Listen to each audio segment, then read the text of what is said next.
Hello and welcome to today's edition of Mexico News Network's Breaking News Business. I'm your host, Elliot Bullman. Let's start with today's show.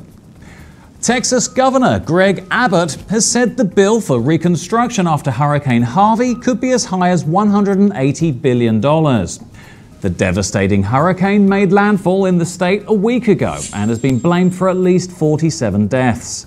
About 43,000 people are being housed in shelters.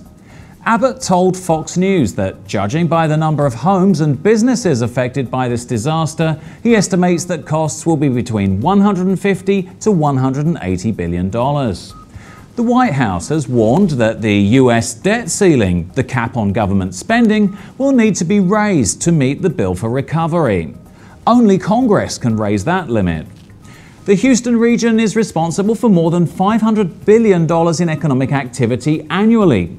Moody's expects costs to businesses to total between $10 to $15 billion, with additional infrastructure costs rising as high as $10 billion. The storm struck at the heart of America's oil and gas industry, knocking a third of all U.S. production offline, closing refineries around the Gulf Coast and causing major pipelines that move fuel to other markets to shut.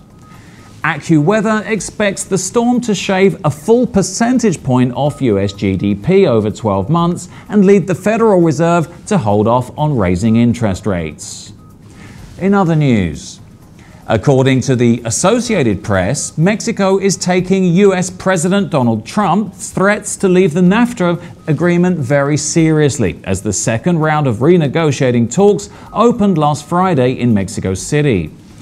In the aftermath of Trump's tweet last Sunday saying that Mexico and Canada are both being very difficult and we may have to terminate, Mexico now says it's developing a plan B in case Trump withdraws from the trade pact.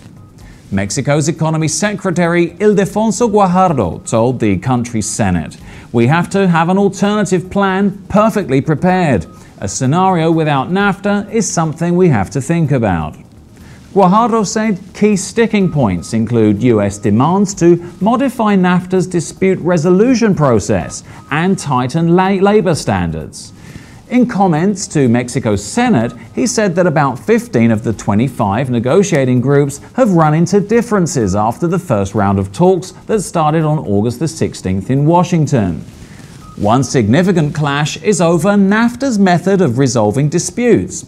The current agreement allows binational panels of private experts to decide differences, making it harder for one nation to unilaterally impose tariffs on another.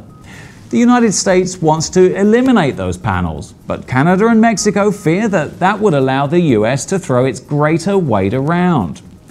U.S. negotiators also want to tighten enforcement of labor standards, which are currently covered in a largely toothless NAFTA side agreement.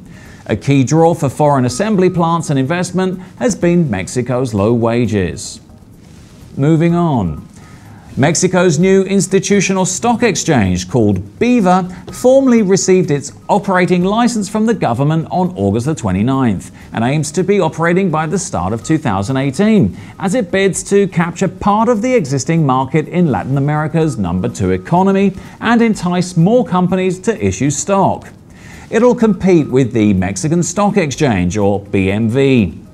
Biva President Santiago Urquiza said he saw a lot of potential for new public offerings from companies with annual sales of between 500 million pesos and 1 billion pesos.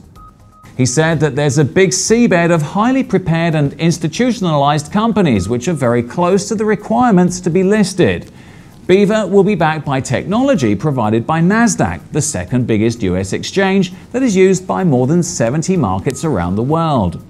Urquiza expects the number of publicly traded companies in Mexico could increase over the next 3 years by about 30% to around 200, while daily volume in Mexican stocks could grow 50% to around 20 billion pesos.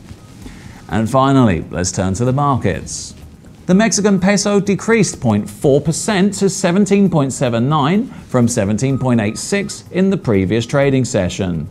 IPC Mexico decreased 0.5% to 50,826 from 51,081 in the previous trading session. This was all for today. Thank you for staying with us. I'm your host, Elliot Bullman. Remember to follow us on Facebook, Twitter, and Google+, and log on to MexicoNewsNetwork.com for more information on Mexico and the world. Until next time.